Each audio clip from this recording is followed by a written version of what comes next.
Hello mga kakudkod, isang mapagpalang araw po sa ating lahat, lalo na ang ating mga OFW dyan. Nawa kayo ay nasa maayos na kalagayan. Ito nga po mga kakudkod, ito yung terminal dito sa amin sa Naga City o yung CBD. Dumaan po ako dito kasi may pupuntan ako dito sa loob ng LCC. Ito nga pala yung mga pasalubong na pwede nyong mabili dito sa CBD or bus terminal ng Naga City. At ito yung pansit bato na talagang sikat na sikat dito sa amin at marami talagang bumibili dito para sa kanilang mga pasalubong sa kanilang mahal sa buhay pag sila ay nagawi dito sa amin sa Bicol.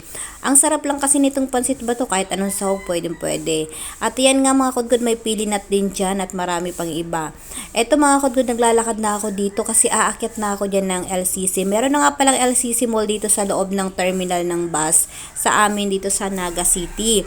Kaya kung kayo ay talagang mapapagawi dito, nakakatuwa lang kasi andito na lahat sa loob ng CBD ang mall ng LCC. At ito nga aakyat na tayo dito mga kudkod dahil alam nyo mga kudkod, ang ganap natin today ay birthday ng aking nanay. Siyempre kailangan nating bumili ng kanyang paboritong terno ng damit at siyempre meron kaming setup ng aking kapatid na susurpresahin namin siya, kaya sikretong malapit to mga kudkod ang pagpunta ko ngayon dito sa LCC. Ang sabi ko lang sa mama ko ay bibili lang ako ng pansit pero hindi niya alam ay dumiretso ako dito. So papasok ako dyan mga kudkod sa department store kasi dyan talaga ako bumili nung unang bili ko sa kanya ng terno ng damit na sleeveless. Gustong gusto niya yun mga kudkod dahil napaka-presko daw.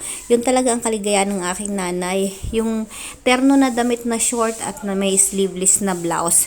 Pero sa kasamang palad at hindi tayo sinang-ayon na ng panahon ay wala na mga kakudkod, hindi na available pala yun. Oo nga naman, matagal-tagal na nga pala yun, last year pa yata yung ilang terno na bili ko dito. So ito na yung mga available nila mga kakudkod, mga damit na dress, meron ditong mga pang teens or pambahay. At ito nga mga kakudkod, naisipan ko rin dyan magpa-cute sa salamin kasi nakita ko may dressing room. O syempre alam naman, selfie tayo. At ayan na nga mga kakudkod, sabi ko uwi na lang ako, lalabas na ako at pupunta ako doon sa may SM Mall kasi mga kudkod, ayan nagkakabulol-bulol na tayo. Ito papalabas na ako dyan mga kudkod, bumaba na ako galing ng LCC Mall sa taas at sa baba. At ito, pumunta ako dito sa SM. Halos magkatabi lang naman kasi mga kakudkod ang CBD or bus terminal ng Naga dito sa SM. At syempre pag pumunta kayo doon sa kabila naman na kalsada, medyo malapit-lapit lang, may Robinson Mall na. Kaya naman talagang ito talaga yung amin dito sa city ng Naga City ay wala ka nang hahanapin pa. At syempre, ang pumasok na nga tayo mga kudkod dahil kailangan nating magmadali para sa setup ng ating surprise birthday sa aking nanay. So maghahanap din tayo ng mga pwede nating makita ng panregalo, pero talagang yun talaga ang paborito niya mga kudkod. Hindi ko alam kung makakahanap pa ako kasi wala na tayong time. At syempre yung cake nga pala ay bibili rin tayo mga kudkod. Ayan, napadaan ako dito, naisip ko ay ano kaya? Ito nga pala, kailangan na to ng anak ko kasi wala siyang bike. Never niya pang na-experience, mag-grade 4 na siya. Pero anyway, hindi muna yan ang ating agenda today. So, titingnan ko yung cake dito. Ito yung cake talaga ng bet ko dito mga kudkod, yung Rafa Bells. Masarap siya, moist, at syempre siksik ang kanyang cake. Pero, titingin lang muna tayo.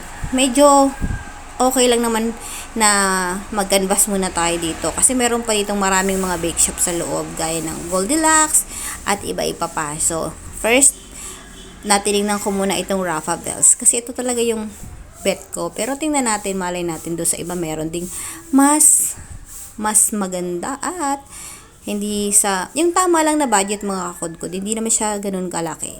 So, ayan, marami pala dito mga flavor. At sabi nga pala nila, hindi sila naglalagay ng lettering ng happy birthday. Nilalagyan nila sa may ibabaw yung tinutusok. Oh, pumunta ako dito sa Goldilocks kasi malapit lang naman. Tingnan natin, wala namang mawawala pag titingin tayo, 'di ba? So, as is pa rin ito mga kudkod, pero masarap naman ng Goldilocks. Anyway, so, dyan ka muna. Ayan yung kanilang mga iba-ibang flavors at design. So, depende po mga kakudkod sa atin kung alin yung ating bibilhin. O, bumalik ako dito sa Rafa Bells kasi sabi ko, yun na lang. Tsaka, ang cute ng mga design nito talagang elegant. O, ayan. Sabi ko, ito na. Nakapag-decide na nga pala ako dyan na binili ko yung OBK kasi sabi ng tindera, yun daw ang fast moving nila. O, siya, sige, sundin natin. Aba, matikman nga ang ating OB cake na ito. At ayan nga, pinabalot ko na yan. Masarap nga naman talaga ito mga kudkud, promise. Kaya naman hindi ko ito pinopromote mga kudkud, talaga lang dito lang ako bumili ha. Ayan na, uuwi na tayo at nakabili na tayo, pero yung talagang terno na damit ng kanyang pangregalo ay wala. So next time na lang siguro mga kudkud pag ako ay napagawi ulit sa Naga. Pwede naman kahit late. At ito nga pala, kailangan din natin to. Muntikan na natin makalimutan. Meron pala tayong gagawin pa. Ayan, ang bouquet ng flower bouquet na ibibigay natin. Syempre, pag may birthday, ibibigay natin yan, lalo na ang mga girls. Naku, ang sarap-sarap talaga makatanggap ng ganitong bulaklak kahit hindi birthday. Pero dahil ang ating mga nanay talaga, hindi yun na-experience ng nanay ko, promise. Kahit noon daw, hindi naman uso sa kanila yung mga ganito-ganito. Ewan ko ba kung paano sila nagde-date. Ayan nga, nagpagawa ako ng flower bouquet. At syempre, DIY, personalized yan. So, gusto ko naman kasi yung something na native.